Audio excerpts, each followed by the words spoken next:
আসসালামু আলাইকুম ওরহমতুল্লাহি বারাকাতুহু। দর্শক, বিশ্বের বড় বড় গণমাধ্যমগুলির মিথ্যাচারকে একপাশে রেখে সত্য বস্তুনিষ্ঠ সংবাদ আপনাদের সামনে উপস্থাপন করার জন্য আবারও হাজির হয়েছে ফোকাস নিউজ 24। দর্শক, আমাদের চ্যানেলটি সাবস্ক্রাইব করুন, আপনাদের মূল্যবান কমেন্ট আমাদেরকে লিখুন। আপনাদের কমেন্টগুলি আমাদের প্রতিটি সেশনকে তৈরিতে সহযোগিতা করে। দর্শক, এবার চলে যাই শিরোনামে। ভারত মহাসাগরের রহস্যজনক দ্বীপ দিয়েগো গার্সিয়ার আমেরিকান ঘাঁটিতে পৌঁছে গেছে ইরানি মিসাইল। সৌদি আরবের তাইফে প্রকাশ্যে মার্কিন ঘাঁটি মুক্ত করে দিয়েছে মোহাম্মদ বিন সালমান। পাকিস্তানকে ইরানের বিরুদ্ধে দাঁড় করাতে সৌদি আরবের চাপ প্রয়োগ। চীনের অত্যন্ত শক্তিশালী যুদ্ধজাহাজ সানডং হরমুজের উদ্দেশ্যে যাত্রা। ইরানের সেজেল মিসাইলের ভয়ঙ্কর আক্রমণে দখলদারদের প্রায় 4,600 দখলদার ওপারে। দখলদারদের হাসপাতালগুলিতে শোনা যাচ্ছে কান্নার রোল। 1967 সালের পর থেকে এই প্রথম আবারও মসজিদুল আকসায় ঈদের নামাজ হয়নি এবং রমজানে হয়নি শবে কদরের কোনো নামাজ। দর্শক, এবার আসি আমরা সংবাদের বিশ্লেষণে। সর্বপ্রথম যে সংবাদটি আপনাদের সামনে উপস্থাপন করেছি, ভারত মহাসাগরে অবস্থিত যুগের পর যুগ ধরে একটা রহস্যজনক দ্বীপ দিয়েগো গার্সিয়া দ্বীপ। শোনা যায় এই পর্যন্ত এই দ্বীপে কোনো আমেরিকান সেনাবাহিনীর সংশ্লিষ্ট যানবাহন ছাড়া অথবা আমেরিকান কোনো বিশেষ নাগরিক ছাড়া ভারতেরও কোনো নাগরিক সে দ্বীপে যাওয়া নিষেধ। সে দিয়েগো গার্সিয়া দ্বীপে কী আছে এ পর্যন্ত পৃথিবীর অনেকেই অজানা। সেখানে আমেরিকা কী ধরনের ব্যবস্থাপনা করেছে, আসলে সে দ্বীপটির মধ্যে আমেরিকা কী লুকিয়ে রেখেছে একমাত্র আমেরিকাই জানে। যে দ্বীপটি ইরান উপকূল থেকে প্রায় 4,000 কিলোমিটার দূরে। গতকাল ইরানের দুটো মিসাইল সে দিয়েগো গার্সিয়া দ্বীপে পৌঁছে গেছে। অবশ্য একটা মিসাইল যাত্রাপথে ইন্টারসেপ্ট করেছে, আরেকটা মিসাইল দিয়েগো গার্সিয়া দ্বীপ থেকে আমেরিকান আকাশ প্রতিরক্ষা ব্যবস্থা ইন্টারসেপ্ট করেছে। দর্শক, ইরানের এই মিসাইল উৎক্ষেপণটা ছিল একটা টেস্ট ফায়ার। যুদ্ধ বিশ্লেষকদের মতে এই মিসাইল যদিও দিয়েগো গার্সিয়া দ্বীপে কোনো ধ্বংসযোগ্য নাও চালায়, কিন্তু আমেরিকান শিবিরে এখন বিরাজ করছে ভয়াবহ আতঙ্ক। কারণ ইরান মিসাইল যে এত হাজার দূর পর্যন্ত যেতে পারে সে বিষয়ে পশ্চিমাদের এবং আমেরিকাদের হয়তো ধারণা ছিল না। এটা পশ্চিমাদের জন্য, আমেরিকার জন্য বিশেষ একটি বার্তা। ইরান যে এই পরবর্তীতে যখন কোনো অ্যাটাক সেখানে করতে পারবে না, বিশাল কোনো ধ্বংসযজ্ঞ চালাতে পারবে না, তার কোনো গ্যারান্টি নেই। ইরান যে কোনো মুহূর্তে সে দ্বীপে চালাতে পারে বিশাল ধ্বংসযজ্ঞ। এবার আসুন আমরা বিশ্লেষণ করি ও দ্বীপের মধ্যে কি কি রয়েছে। এর পূর্বে বহু সংবাদ মাধ্যম এবং বিভিন্ন সোর্স থেকে আমরা জানতে পেরেছি দিয়েগো গার্সিয়া দ্বীপে আমেরিকা জমা করে রেখেছে B2 বিম্বার সহ অনেক ভয়াবহ সামরিক অস্ত্র। এখানে নিউক্লিয়ার প্লান্টও আছে বলে জানা যায়। নির্ভরযোগ্য তথ্য থেকে জানা যায় সেখানে আমেরিকার B2 বোম্বারের মধ্যে নিউক্লিয়ার বোমা পর্যন্ত সেট করা আছে। তাহলে অবশ্যই এই ঘাঁটিটি আমেরিকার জন্য বিশেষ একটা ঘাঁটি। ভাবনা করুন, কল্পনা করুন, ইরানের কোনো মিসাইল যদি সেই ঘাঁটি ধ্বংসস্তূপে পরিণত করে তাহলে আমেরিকার অবস্থা কী হতে পারে। দর্শক, এর পরে আমরা আরেকটা বিষয় ক্যালকুলেশন করি। 4,000 কিলোমিটার দূর দিয়েগো গার্সিয়াতে যদি ইরানি মিসাইল পৌঁছে যায়, সেই দিকটাকে পরিবর্তন করে যদি আমরা পশ্চিমে নিয়ে যাই তাহলে 4,000 কিলোমিটার দূরে ইউরোপের রোম এবং প্যারিস পর্যন্ত ইরানের মিসাইল যাওয়ার সক্ষমতা প্রকাশ পেয়েছে। ইরানের এই দিয়েগো গার্সিয়া দ্বীপে মিসাইল আক্রমণের খবরে সারা ইউরোপে এখন আবার নতুন করে আতঙ্ক বিরাজ করছে। ইউরোপীয় সরকারগুলি যদিও নেটোভুক্ত হয়ে থাকে, আমেরিকা থেকে ইতিমধ্যে তারা না করে দিয়েছে যে আমরা এই যুদ্ধে সরাসরি জড়াবো না। এখন তারা হয়তো বা মনে মনে ভাবছে তারা সঠিক সিদ্ধান্ত নিয়েছে, কারণ ইরান তাদের যে কোনো দেশকে টার্গেট করে মিসাইল হামলা করতে সক্ষম। দর্শক, শুধু এখানেই হয়তো এই সংবাদের শেষ নয়, এটা একটা ইরানের প্রাথমিক মেসেজ। হয়তো বা ইরানের হাতে এমনও ইন্টারকন্টিনেন্টাল ব্যালিস্টিক মিসাইল থাকতে পারে যে মিসাইলটি ইরাক থেকে উৎক্ষেপণ করলে সেটা সরাসরি গিয়ে মার্কিন যুক্তরাষ্ট্রে পড়তে পারে। হয়তোবা এই ধরনের প্রযুক্তি ইরান বহু আগে রপ্ত করে বসে আছে, বিশ্বের কাছে হয়তোবা তারা প্রকাশ করে দম্ভ করে জান দেয়নি। দেখা যাক সামনের দিনগুলি কোন দিকে গড়ায়। দর্শক, এরপরে আসছি আমরা সৌদি আরবে, যে তায়েফে মার্কিন একটা ঘাঁটি আছে, সেটা সৌদি আরবের প্রিন্স মোহাম্মদ বিন সালমান প্রকাশ্যে মুক্ত করে দিয়েছে মার্কিনদের জন্য। দর্শক, সৌদি আরব যে এই কাজটি করলো তা কি সঠিক করলো? এই বিষয়ে আপনাদের মন্তব্য আমাদের কমেন্ট বক্সে জানান। এর আগেও কিন্তু সৌদি আরব অপ্রকাশ্যে তাদের ভূমি ব্যবহার করতে দিয়েছে মার্কিনীদের। সৌদি আরব ভূমি থেকে ইরানে আক্রমণ হয়েছে, যার ফলশ্রুতিতে ইরানও কিন্তু সৌদি আরবে অ্যাটাক করেছে বহুবার। মুসলিম বিশ্বের অনেকেই মনে করছেন আস্তে আস্তে সৌদি আরবের আসল চেহারা বেরিয়ে আসছে।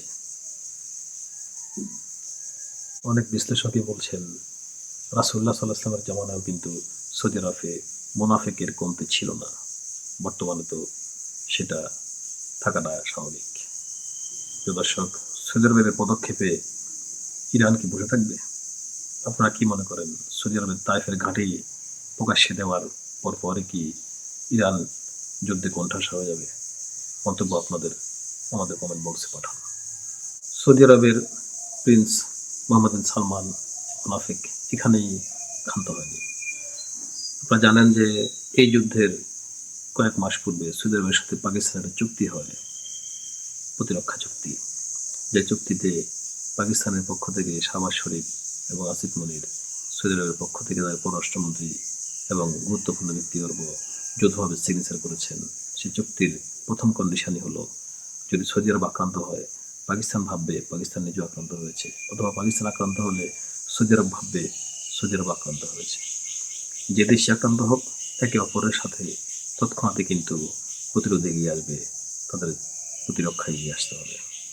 এই চুক্তি করার পরে কিন্তু আসিফ মনিরকে, অর্থাৎ পাকিস্তানের বর্তমান সেনাপ্রধান আসিফ মনির যে সরকার বসিয়ে রেখেছে, শাহবাজ শরীফের সরকারকে সৌদি আরব কাঁড়ি ডলার উপহার দিয়েছে।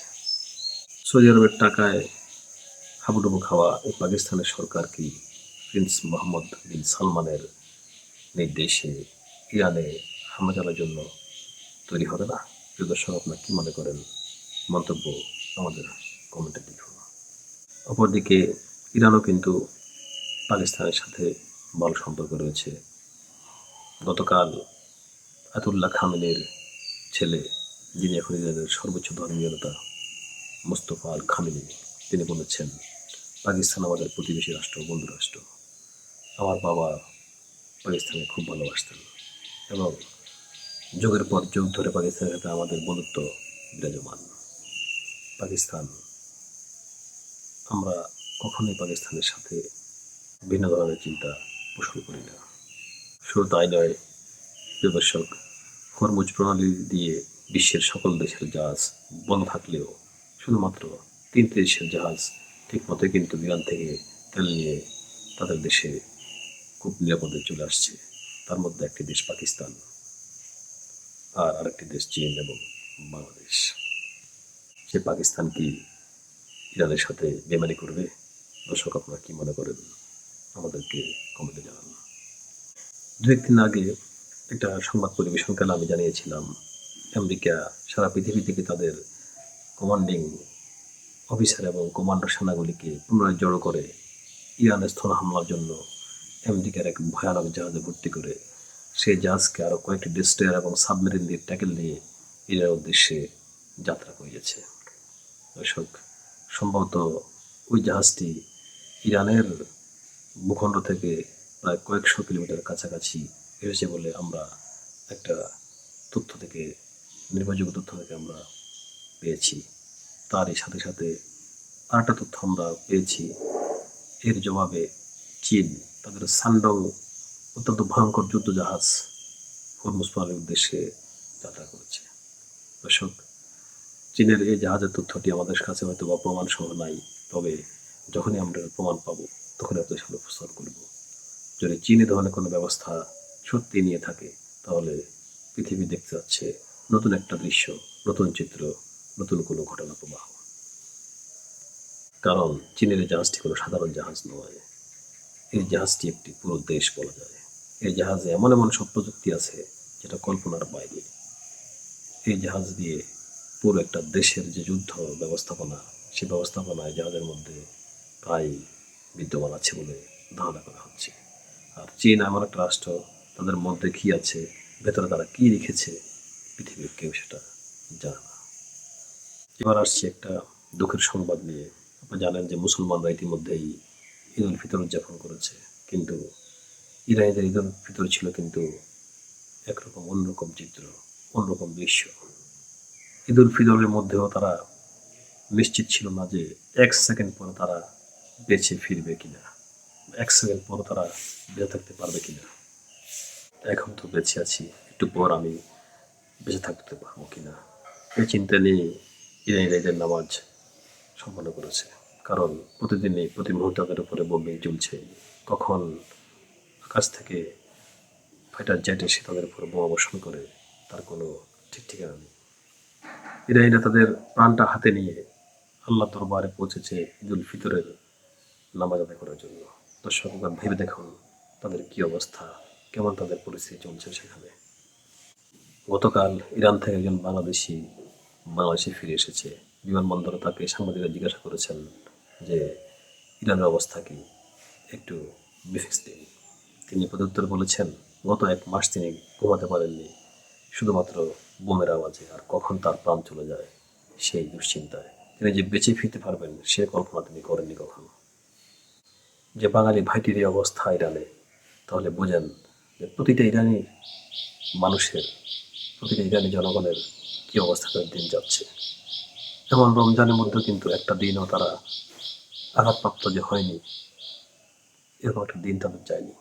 প্রতি মুহূর্তে তাদের মৃত্যু সামনে দাঁড়িয়ে আছে। কখন কে মারা যাবে, হয়তো পরিবারের লোকজন নিয়ে এই মুহূর্তে তারা সবাই আছে, তার 1 মিনিট পরে যে সবাই এখানে বাঁচবে তার কোনো গ্যারান্টি তাদের কাছে নেই। এই অবস্থায়ও তারা বাঙালিদেরকে তাদের বন্ধু মনে করে, তাদের ভাতৃপ্রতি মনে করে তারা তাদের বাংলাদেশে চলে আসার জন্য সহায়তা করছে। এটাকেই বলে ভ্রাতৃত্ববোধ, এটাকে বলে ইসলাম, এটাকে বলে মুসলমানদের মধ্যে মুসলমানদের বন্ধন। প্রিয় দর্শক, ইরানিদের এই ধৈর্য, ইরানিদের এই প্রতিজ্ঞা, তাদের এই প্রজ্ঞা এবং তাদের যে সংগ্রাম, তাদের যে যুদ্ধ, আত্মাহুতি, এটা কি শুধু ইরানিদের জন্য? আপনারা কি মনে করেন কমেন্ট বক্সে আমাদের জানান। এবার শেষ করছি যে সংবাদটি দিয়ে, তা হলো দখলদার দেশের প্রায় 4,600 দখলদার ইরানের সিজিল মিসাইলের এক আঘাতে ওপারে চলে গেছে। দর্শক, শুধু এখানে ক্ষান্ত নয়, দখলদারদের হাসপাতালগুলিতে আসতে পড়ছে কান্নার রোল। দিক বিদিক ছুটছে দখলদার দেশের অধিবাসীরা। তাদের বেঁচে থাকার যে কোনো গ্যারান্টি নেই সেটা তারা বুঝে যে যেখানে পারছে নিরাপদ আশ্রয়ের দিকে ছুটে যাচ্ছে। এতদিন তারা বাংকার আশ্রয় ছিল, কিন্তু ভেবেছে যে বাংকারটা তার জন্য নিরাপদ, উপর দিয়ে যা হয় হোক আমরা বাংকারে বেঁচে যাব।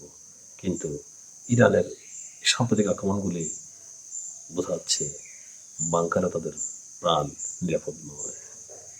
দর্শক, এই পরিস্থিতিতে আপনারা কি ভাবছেন? যুদ্ধ কি আস্তে আস্তে পারমাণবিক যুদ্ধের দিকে গড়িয়ে যাচ্ছে? আপনাদের মন্তব্য আমাদেরকে জানান।